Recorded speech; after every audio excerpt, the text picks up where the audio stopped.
제8강 자산 뻥튀기 방법 2. 상급지 갈아타기.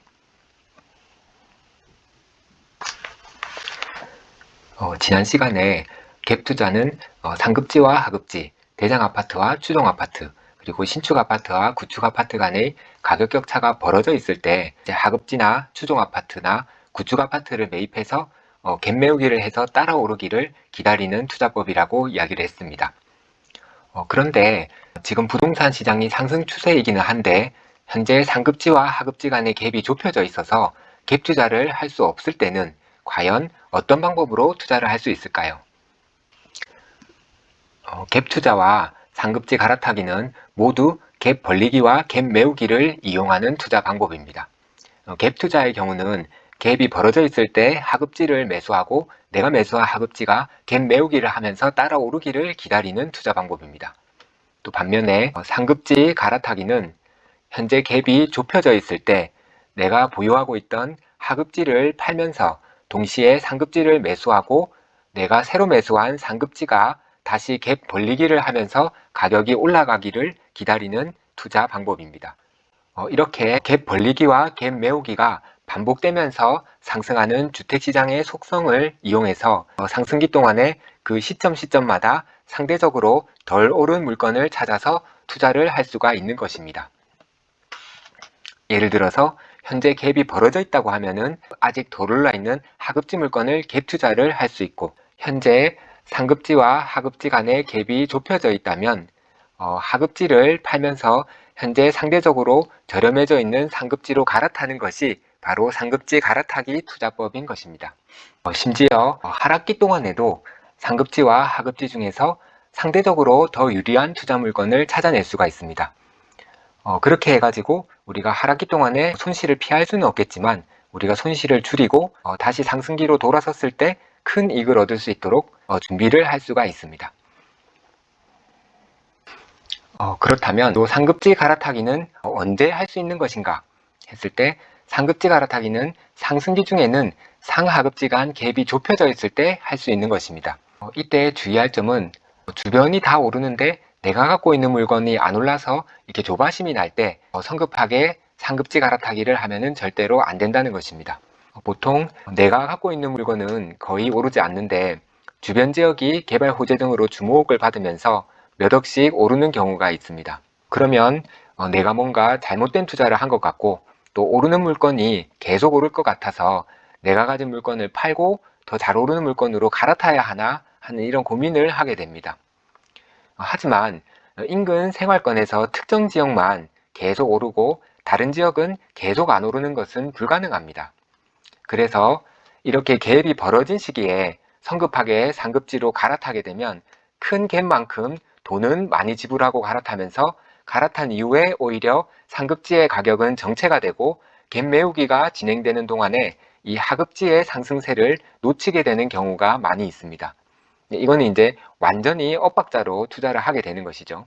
그래서 이렇게 상급지 갈아타기는 절대로 내 물건이 안 오르고 있다고 해서 더 잘 오르는 상급지 물건으로 갈아타는 것이 아니라 내 물건의 가격이 오히려 급등을 해가지고 상급지와의 가격 격차를 좁혔을 때 그때 내 물건을 팔면서 상급지로 갈아타야 하는 것입니다.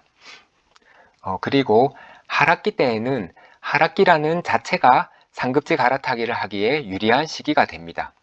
보통 하락기 때에는 금액에 비례해서 가격이 하락하기 때문에 하급지보다는 상급지가 더 많이 가격이 떨어지는 경향이 있습니다. 예를 들어서 10억짜리와 20억짜리 아파트가 있다고 했을 때 똑같이 30%가 떨어지게 되면은 가격이 어떻게 될까요? 예, 그렇죠. 10억짜리 집은 7억이 되고 20억짜리 집은 14억이 됩니다. 그렇게 되면은 원래 두 주택 간의 갭은 원래 10억이었는데 30%씩 똑같이 떨어지고 나면 7억과 14억이 되어서 두 아파트 간의 갭이 7억으로 줄어들게 됩니다. 그래서 하락기 때 내가 보유하고 있는 집의 집값이 떨어지는 손실을 피할 수는 없겠지만 이렇게 상급지 가격이 더 많이 떨어진 시기를 적은 비용으로 더 좋은 집으로 갈아탈 수 있는 기회로 활용을 할 수가 있습니다. 또 이렇게 했을 때 나중에 이제 다시 상승 추세로 전환이 되었을 때 더 좋은 집을 가지고 더 큰 수익을 얻을 수 있는 준비를 할 수 있는 것입니다. 그리고 주의할 점이 이 상급지 갈아타기를 할 때는 꼭 일시적 1가구 2주택 양도세 비과세를 함께 활용해야만 더욱 효과적입니다. 만약에 상급지 갈아타기를 할 때마다 양도소득세로 30%, 40%씩 시세 차익이 누수가 된다면 갈아탈 때마다 자산이 불어나는 것이 아니라 오히려 자산이 쪼그라들 것입니다. 그래서 내가 가지고 있는 투자 물건들 중에서 가장 큰 메인 물건 하나를 가지고 양도세, 비과세에는 이제 요즘 실거주 요건도 있으니까요. 이 메인 물건 하나를 가지고 실거주도 하면서 이렇게 일시적 1가구 2주택 비과세도 활용하면서 상급지 갈아타기로 키워나가는 것입니다.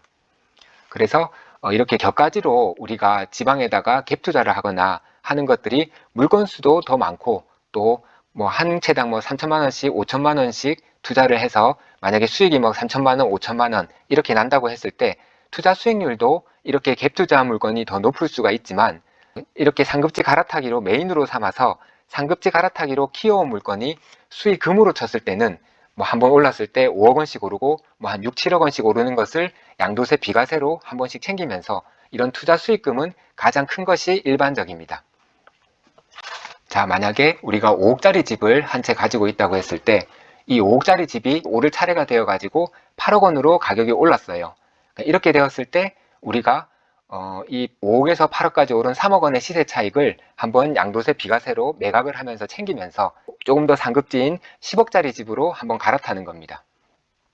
또 이렇게 해서 우리가 10억짜리 집을 보유하고 있다 보면은 또 이 10억짜리 집이 오를 때가 되어 가지고 한 16억 정도로 이제 올랐다고 가정을 했을 때 이제 이렇게 한 6억 정도 추가로 시세 차익이 난 것을 최대한 양도세 비과세 받을 수 있는 것은 비과세를 받고 또 이것을 우리가 장기 보유 뭐 특별 공제 같은 것을 통해서 양도소득 세금은 최대한 줄이면서 요 매각 자금에다가 돈을 조금 더 보태 가지고 한 20억짜리 집으로 조금 더 이제 상급지인 20억짜리 집으로 이제 갈아타기를 하는 것입니다.